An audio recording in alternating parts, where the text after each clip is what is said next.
नमस्कार, अपना प्रदेश उत्तर प्रदेश उत्तराखंड देख रहे हैं आप। मैं हूं आपके साथ पूजा मोहन पांडे। बुलेटिन की शुरुआत करते हुए सबसे पहले आपको बता दें, सरकार की सर्जरी। आगामी चुनावों से पहले उत्तर प्रदेश सरकार अपनी सर्जरी करने में जुट गई है। जी हां, जिसमें न सिर्फ नए तीर सजाए जा रहे हैं बल्कि आगामी चुनावों को साधने के लिए पूरी तैयारी भी की जा रही है। तैयारी जातीय समीकरण बिठाने की, तैयारी क्षेत्रों में पैठ जमाने की, तैयारी चुनाव में हल्ला बोल करने की। तो कैसी है सत्ता के लिए हुई ये सर्जरी और कौन कौन इस सर्जरी का हिस्सा रहा, क्या कुछ जातीय समीकरण में निकल करके सामने आया, इस खास रिपोर्ट में देखिए।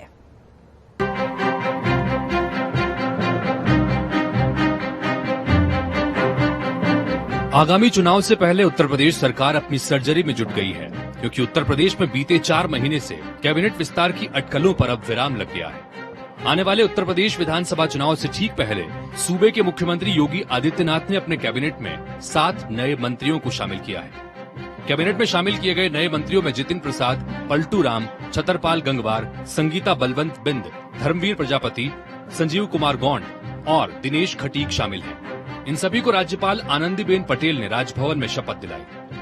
उत्तर प्रदेश में आगामी विधानसभा चुनाव से 5 महीने पहले हो रहे मंत्रिमंडल विस्तार का इकलौता लक्ष्य जातिगत संतुलन है। ये मंत्री अपने इलाके में ठीक से पैर जमा पाए, इसके लिए योगी सरकार ने आनन फानन में जिस तरह मंत्रिमंडल विस्तार का फैसला लिया है, उसके पीछे यूपी में जातीय समीकरण को साधने की कवायद छिपी है। मंत्रिमंडल विस्तार में शामिल किए गए 7 चेहरों के चयन में चुनाव को जहन में रखा गया है। इन चेहरों में एक ब्राह्मण चेहरा, 3 दलित और 3 ओबीसी समाज से है। सबसे पहले मंत्री पद की शपथ जितिन प्रसाद ने ली। जितिन प्रसाद कुछ महीने पहले ही बीजेपी में शामिल हुए हैं। ये उत्तर प्रदेश की राजनीति में बड़ा ब्राह्मण चेहरा माने जाते हैं। मंत्रिमंडल विस्तार में जितिन प्रसाद को कैबिनेट मंत्री का दर्जा दिया गया है। दूसरा चेहरा है छतरपाल गंगवार। ये कुर्मी समाज के कद्दावर नेता माने जाते हैं। छतरपाल बरेली की बहेड़ी विधानसभा सीट से विधायक है। गंगवार का लंबे समय से आरएसएस से जुड़ाव भी रहा है। मंत्रिमंडल में बलरामपुर से विधायक पलटू राम को भी जगह दी गई है। पलटू राम को अपने क्षेत्र में दलित समाज के कद्दावर नेता के रूप में जाना जाता है। इनके जरिए बीजेपी दलित समाज को साधने की कोशिश करेगी। इसके अलावा गाजीपुर जिले की सदर सीट से विधायक संगीता बिंद को भी शामिल किया गया है। इनको हाल ही में पार्टी ने महिला मोर्चा का राष्ट्रीय अध्यक्ष बनाया था। संगीता बिंद प्रशासनिक सेवा की तैयारी छोड़ राजनीति में आई है। इसके अलावा इस मंत्रिमंडल विस्तार में सबसे हैरान करने वाला चेहरा पश्चिमी यूपी से है। मेरठ की हस्तिनापुर सीट से विधायक दिनेश खटीक को मंत्री बनाया गया है। दिनेश 2017 में ही पहली बार भाजपा विधायक बने हैं और इनकी अपने क्षेत्र में अच्छी पकड़ भी है। वहीं विधान परिषद के सदस्य धर्मवीर प्रजापति को भी मंत्रिमंडल में जगह दी गई है, जो पहले भी प्रदेश में अहम पद संभाल चुके हैं। इसके अलावा 7वां और अंतिम नाम संजीव कुमार गोंड का है, जो ओबरा सीट से विधायक है। संजीव का अनुसूचित जनजाति में अच्छा खासा जनाधार है। संजीव के शामिल किए जाने के बाद अब योगी कैबिनेट में कुल 11 मंत्री SC/ST कैटेगरी के हो गए हैं। राजनीतिक विश्लेषकों का कहना है कि 2017 में पार्टी की ऐतिहासिक जीत के पीछे यूपी का जातीय समीकरण था। पिछले विधानसभा चुनाव में बीजेपी को यूपी में सभी जातियों का साथ मिला था। बीजेपी इस जातीय मंत्रिमंडल विस्तार से न सिर्फ जातियों को साधने की कोशिश कर रही है, बल्कि 2017 के प्रदर्शन को भी दोहराना चाहती है। ब्यूरो रिपोर्ट, जनता टीवी।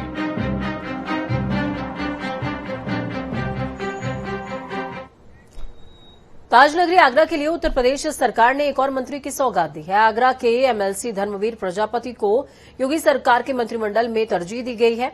उन्होंने मंत्री पद की शपथ ली। धर्मवीर प्रजापति की जनवरी महीने में प्रदेश सरकार ने MLC बनाया गया था। तभी से कयास लगाए जा रहे थे कि उन्हें चुनाव से पहले मंत्रिमंडल में जगह मिल सकती है। उनके मंत्री पद की शपथ लेते ही समर्थकों में खुशी की लहर है। तो वहीं पद मिलने के बाद मंत्री धर्मवीर प्रजापति की बेटी ने क्या कुछ कहा है, सुनिए। इतनी खुशी है कि हम आपको बता नहीं सकते जी। इतनी खुशी है। उनका इतना शांत और सरल स्वभाव था कि आज उनकी शांत और सरल स्वभाव और ईमानदारी से इनका जो पद मिलने जा रहा है, उसी की वजह है ये। आज सभी पार्टियों को, पार्टी और योगी आदित्यनाथ जी को और जो मोदी जी हैं, उनके जो बड़े नेताजी, उनको भी बहुत बहुत बधाई देना चाहते हैं। तो वहीं समाजवादी पार्टी के राष्ट्रीय अध्यक्ष और उत्तर प्रदेश के पूर्व मुख्यमंत्री अखिलेश यादव ने रविवार को हुए योगी आदित्यनाथ सरकार के मंत्रिमंडल विस्तार को छलावा करार दिया। उन्होंने ट्वीट करते हुए कहा, 4.5 साल जिनका हक मारा गया, आज उनको प्रतिनिधित्व देने का नाटक रचा जा रहा है। सपा प्रमुख अखिलेश यादव ने ट्वीट करते हुए लिखा है कि उत्तर प्रदेश की भाजपा सरकार का मंत्रिमंडल विस्तार भी एक छलावा ही है। 4.5 साल जिनका हक मारा गया, आज उनको प्रतिनिधित्व देने का नाटक रचा गया। जब तक नए मंत्रियों के नामों की पट्टी का रंग सूखेगा, तब तक 2022 चुनाव की आचार संहिता लागू हो जाएगी। भाजपाई नाटक का समापन अंक शुरू हो गया है।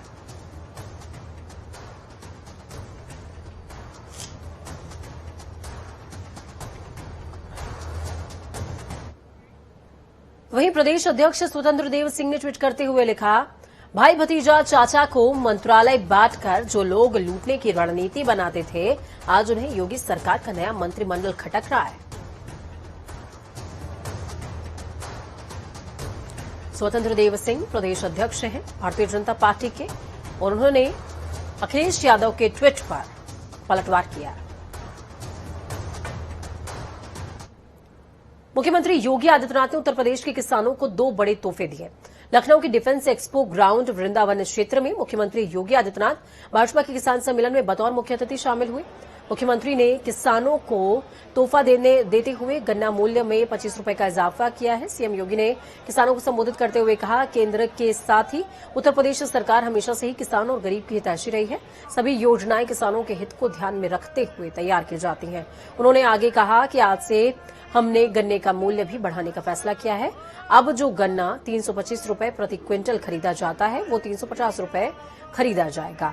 इसी तरीके से 315 वाले की कीमत 340 और 305 वाले की 330 रुपए रहा करेगी। 2017 में आप सभी अन्नदाता किसान भाइयों ने, उत्तर प्रदेश के मतदाताओं ने भारतीय जनता पार्टी को प्रचंड बहुमत के साथ सत्ता उत्तर प्रदेश की सौंपी, और उत्तर प्रदेश में सत्ता में आने के बाद हम लोगों ने पहला कोई निर्णय लिया था, तो हमारी सरकार का पहला निर्णय था 86 लाख किसानों का 36,000 करोड़ रुपए का किसान ऋण माफी का कार्यक्रम सरकार ने तय किया है। गन्ना किसानों के गन्ना मूल्य का हम अब गन्ना मूल्य में वृद्धि करने की निर्णय की ओर हम आगे बढ़ रहे हैं। सरकार ने तय किया है कि भाइयों बहनों, राज्य में अब तक जिस गन्ने का 325 प्रति क्विंटल दाम मिलता था, उस गन्ने का हम 350 रुपए गन्ना किसानों को भुगतान करेंगे। प्रदेश की योगी आदित्यनाथ सरकार ने 8 वरिष्ठ आईपीएस अधिकारियों का तबादला कर दिया, यानी कि ट्रांसफर। सभी 8 को पदोन्नति के बाद उसी स्थान पर तैनातगी मिलने वाली है जहां पहले थे।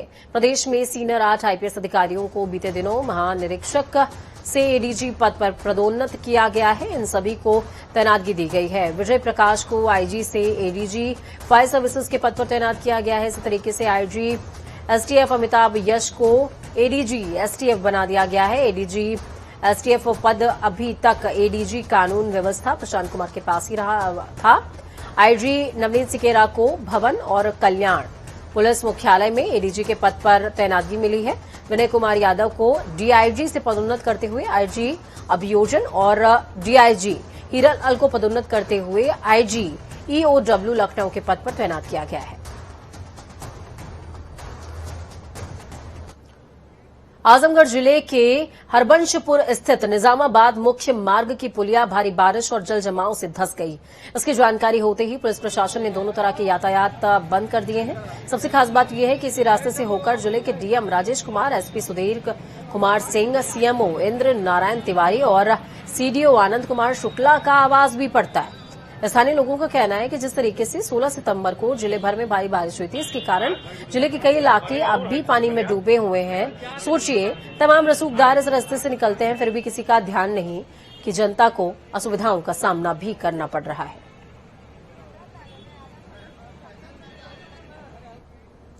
तीन दिवसीय अभूतपूर्व धर्म साधना का कार्यक्रम कल से आरंभ हो रहा है। आपको बता दें 27 सितंबर से 30 सितंबर तक ये कार्यक्रम चलाया जाएगा। ये कार्यक्रम आचार्य श्री 108 सुबल सागर जी महाराज के आशीर्वाद से होगा।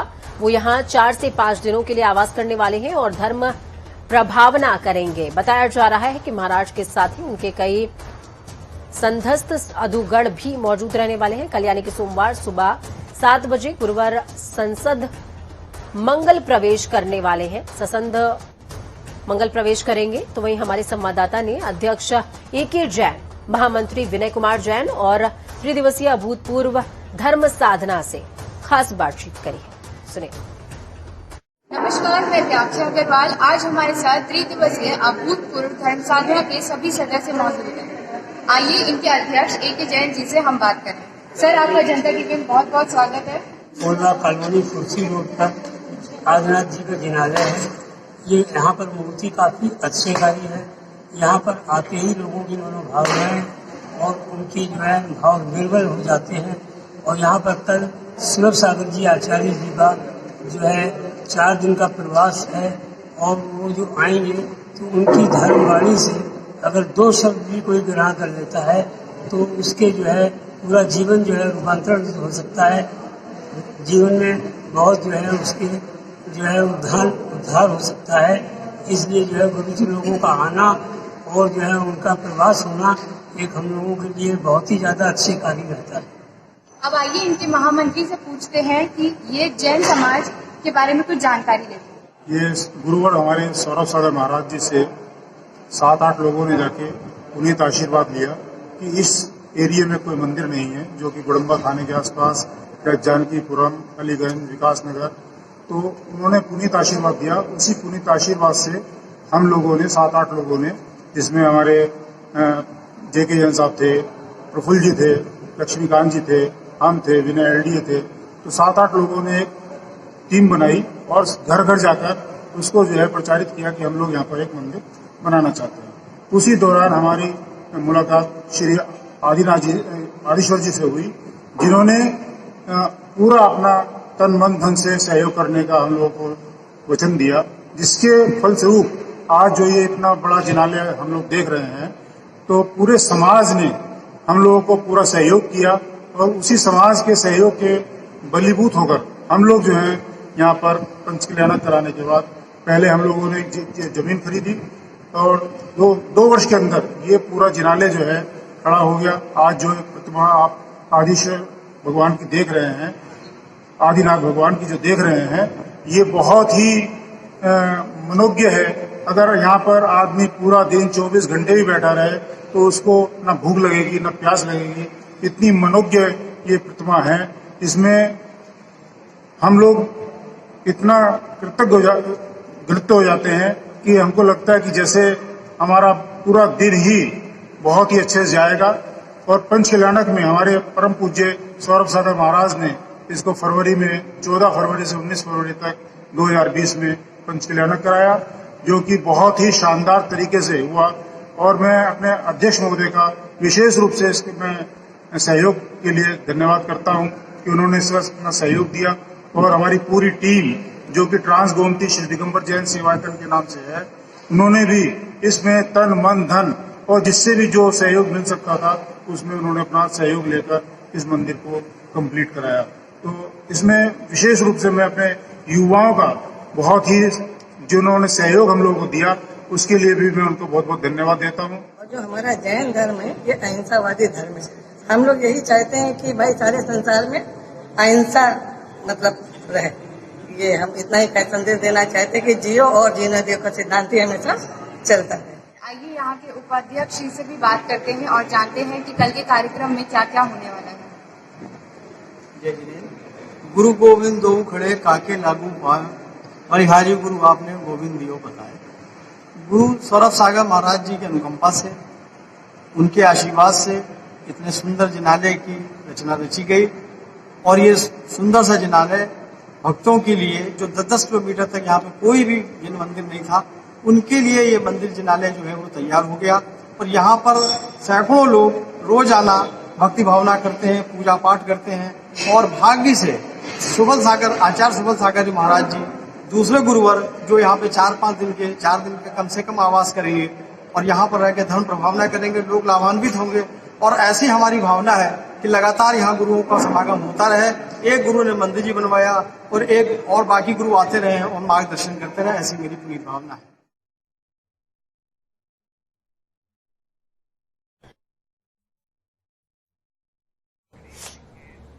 बीजेपी महिला मोर्चा की राष्ट्रीय कार्य समिति का शुभारंभ मुख्यमंत्री पुष्कर सिंह धामी ने किया है। 2 दिवसीय कार्य समिति में बीजेपी महिला मोर्चा के राष्ट्रीय अध्यक्ष, प्रदेश प्रभारी और उत्तराखंड की महिला एवं बाल विकास मंत्री रेखा आर्य कार्यक्रम में शामिल हुई। कार्य समिति के मंच से महिलाओं को लेकर मुख्यमंत्री पुष्कर सिंह धामी ने नारी सशक्तिकरण योजना की घोषणा करी है। यहाँ की जो एक बड़ी नद है वो भी हम इसको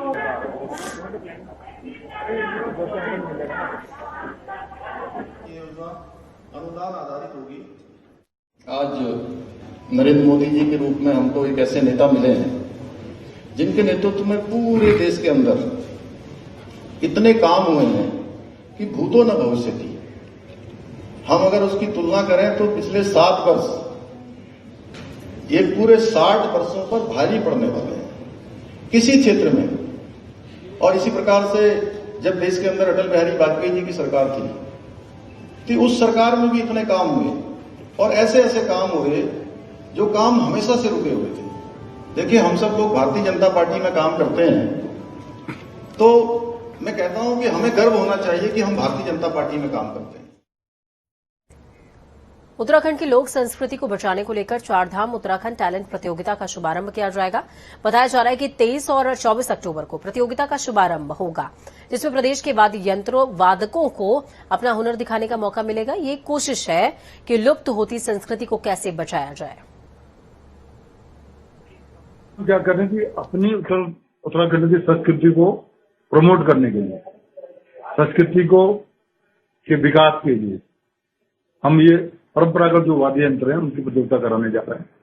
और इसका दूसरा जो पार्ट है तो लोकल स्थित हमारे जो कच्चा माल है उससे बनने वाले जो प्रोडक्ट हैं उनके प्रोडक्ट्स को हम एक प्रदर्शनी के माध्यम से लाएंगे, सबके सामने लाएंगे, जिसमें हम उनको मार्केट देंगे और रोजगार देने के लिए।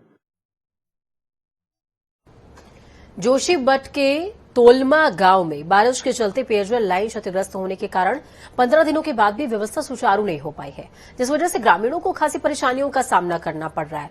जल विभाग को सूचना देने के बाद भी पेयजल लाइन को सही नहीं किया गया। पीने का पानी ग्रामीणों को नहीं मिल पा रहा है, जिस वजह से ग्रामीण 1 किलोमीटर दूर जाकर प्राकृतिक जल स्रोत से पेयजल आपूर्ति कर रहे हैं। आगामी विधानसभा चुनावों के लिए हर दल अपनी किस्मत आजमाने में लगा हुआ है। इसी फेरिस्त में मातृभूमि सेवा पार्टी भी लगी हुई है। पार्टी के प्रदेश अध्यक्ष सुधीर नेगी ने कहा कि 20 साल बाद भी गैरसैंण को स्थायी राजधानी सरकारी नहीं बना पाई। साथ ही उन्होंने कहा कि उत्तराखंड में न तो लोगों को सही स्वास्थ्य सेवाएं मिल पा रही हैं और न ही उत्तराखंड के युवाओं को रोजगार मिल पा रहा है। सरकार से मांग की गई है कि सरकार उत्तराखंड में रोजगार के आयाम स्थापित करते हुए बेरोजगार युवकों को रोजगार दे।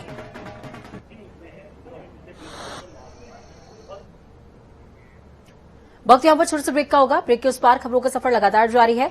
बने रहिए जनता टीवी के साथ। जनता टीवी की ये कामना है कि आपका आने वाला कल आज से बेहतरीन हो। नमस्कार।